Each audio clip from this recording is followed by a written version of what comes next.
بسم الله الرحمن الرحيم. السلام علیکم ورحمۃ اللہ وبرکاتہ. بسم اللہ الرحمن الرحیم. الحمد للہ رب العالمین والصلاة والسلام علی رسولہ الامین وعلی آلہ وصحبہ اجمعین ومن تبعہم بإحسان الی یوم الدین. اما بعد. فعن ابی ہریرۃ رضی اللہ تعالی عنہ ان رسول اللہ صلی اللہ علیہ وسلم قال یکون فی آخر الزمان دجالون کذابون یأتونکم من الاحادیث بما لم تسمعوا انتم ولا آباؤکم فإیاکم وإیاہم لا یضلونکم ولا یفتنونکم. رواہ الامام مسلم فی صحیح. نبی کریم صلی اللہ علیہ وسلم نے قیامت کی نشانیوں میں سے ایک نشانی لوگوں کے درمیان میں دینی معاملات میں کثرت سے جھوٹ کا انتشار بتایا ہے. دین کے بارے میں، عبادات کے بارے میں، ذکر و اذکار کے بارے میں، فضائل کے بارے میں اور الگ الگ سنتوں کے نام سے دین میں جھوٹ بہت زیادہ ہوگا. لوگ اس کی نشر و اشاعت بہت کریں گے.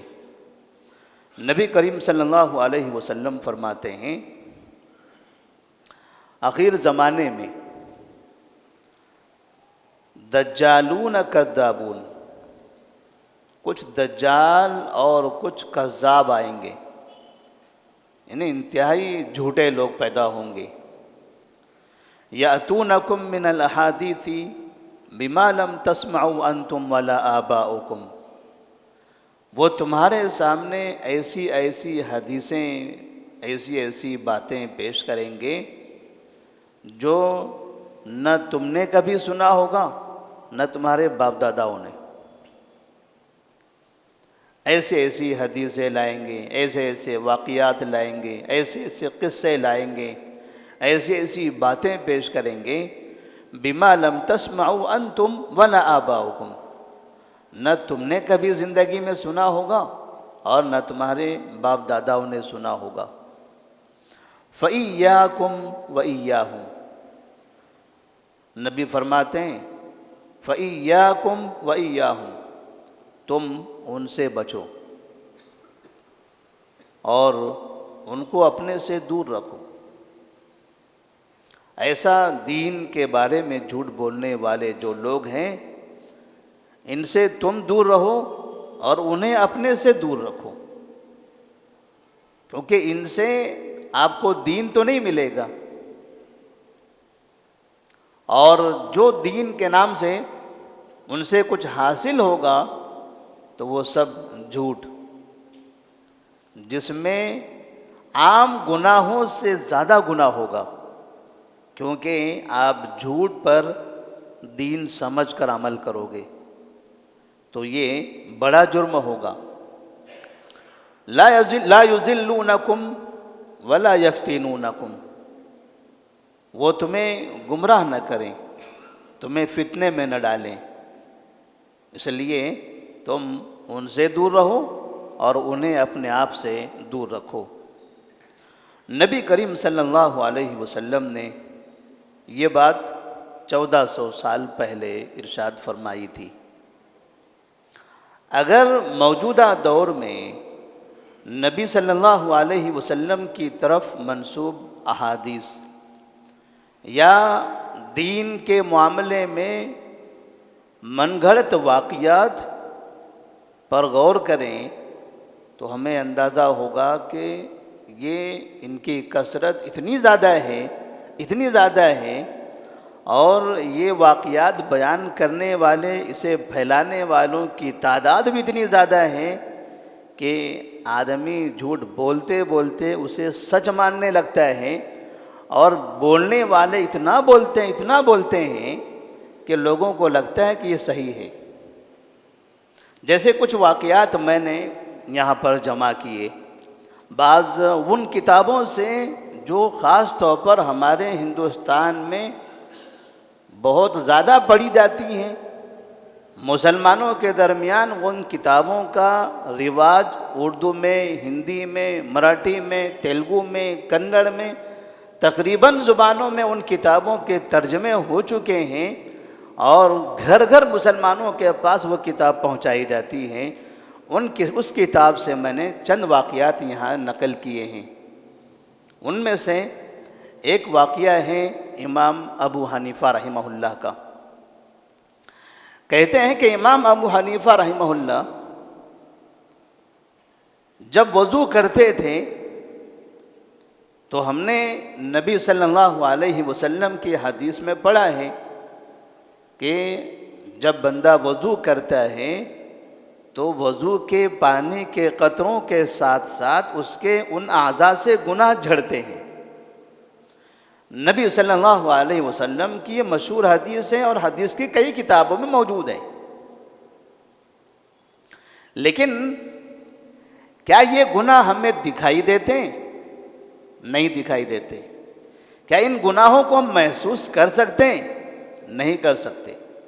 اگر ہم نے وضو کیا اور وضو کرنے کے بعد پانی کے چھینٹے کسی پر مار دیا، جیسے مذاق میں، دوستی میں، تو کیا ہمارے پانی کے ساتھ گرنے والے گناہ اس کے اوپر چلے جائیں گے؟ نہیں جائیں گے۔ اگر کبھی ہم نے وضو کر لیا اور وضو کرنے کے بعد رومال لے کر رومال سے ہم نے ہاتھ پیر چہرہ وغیرہ پوچھ لیا تو کیا گناہ رومال میں جم جائیں گے؟ نہیں جمیں گے۔ یہ ایسی چیزیں نہیں ہیں کہ جو یہاں منتقل ہو۔ کیسے گرتے ہیں، کیسے اس کا خاتمہ ہوتا ہے، وہ اللہ ہی بہتر جانتا ہے۔ لیکن امام ابو حنیفہ رحمہ اللہ کے بارے میں لوگوں نے ایسی بات لکھی ہے کہ جب وہ وضو کرتے تھے تو ان کے ہاتھ سے، ان کے چہرے سے جب پانی ٹپکتا تھا تو وہ پانی کے ساتھ ساتھ پہچان لیتے تھے، اس پانی کے قطرے کے ساتھ میرا یہ گناہ گر رہا ہے، اس قطرے کے ساتھ یہ گناہ گر رہا ہے۔ ایسی بات نہ نبی صلی اللہ علیہ وسلم نے کبھی بیان کی، نہ صحابہ کرام رضوان اللہ علیہم اجمعین نے۔ تو کیا یہ امام ابو حنیفہ رحمہ اللہ ایسا کہتے تھے؟ نعوذ باللہ نہیں۔ امام ابو حنیفہ رحمہ اللہ نے کبھی بھی اپنی زندگی میں ایسی بات نہیں کہی، اور وہ کہہ بھی نہیں سکتے، ورنہ امامت کا وہ درجہ وہ ختم ہی ہو جائے گا۔ ان کے چاہنے والے، ان کے ماننے والے، ان کے مریدوں نے یہ جھوٹے واقعات ایسے اپنے کتابوں میں پھیلائے ہیں تاکہ دوسرے جو امام ہیں، امام مالک، امام شافعی، امام احمد بن حنبل، ان اماموں کے مقابلے میں اپنے اس امام کا مقام اونچا کیسے کریں۔ تو اونچا بتانے کے لیے کچھ ملا نہیں تو جھوٹی داستانیں بنا کے اونچا کرنے لگ گئے۔ نتیجہ یہ ہوا کہ جھوٹ بولنے سے انہوں نے ان کو اونچا تو نہیں کیا، ان کا مقام گرا دیا۔ ایسے ہی ایک واقعہ ایک مشہور کتاب میں، جس کو پڑھنے والے ہندوستان میں یہ کہا جا سکتا ہے کہ 50 لاکھ سے زیادہ ہوں گے، یا کروڑ کے قریب بھی ہوں گے، اس سے بھی زیادہ ہو سکتے ہیں۔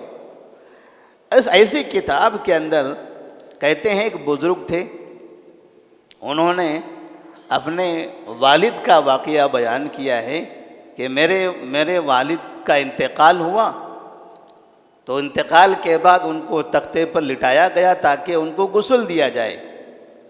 غسل دینے والے جیسے ان کے چاروں طرف جمع ہو گئے، اب یہ دانت نکال کے کھلکھلا کر ہنسنے لگے، سارے کے سارے لوگ وہاں سے بھاگ گئے کہ یہ تو میت ہنس رہی ہے۔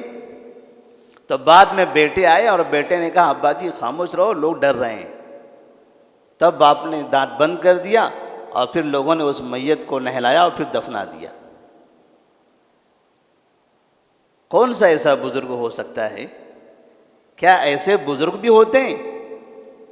اگر وہ بزرگ ہنس رہے تھے تو بیٹے نے بزرگ کو نہلانے کے بجائے گھر لے جانا تھا، یہ تو زندہ ہیں، باپ تو زندہ ہیں، باپ کو گھر لے جانے کی ضرورت ہے، قبرستان بھیجنے کی ضرورت نہیں ہے، لیکن کیوں ایسے بزرگ کا واقعہ بیان کر کے اس کا اپنی معتبر کتابوں میں جگہ دی گئی، تاکہ یہ بتایا جائے کہ دیکھو یہ جو واقعات ہیں نبی کے، صحابہ کے، یہ سب واقعات پڑھ پڑھ کے آپ پرانے ہو گئے، ایسے انمول باتیں آپ کو یہاں نہیں ملے گی، یہاں ملے گی ہمارے بزرگوں میں۔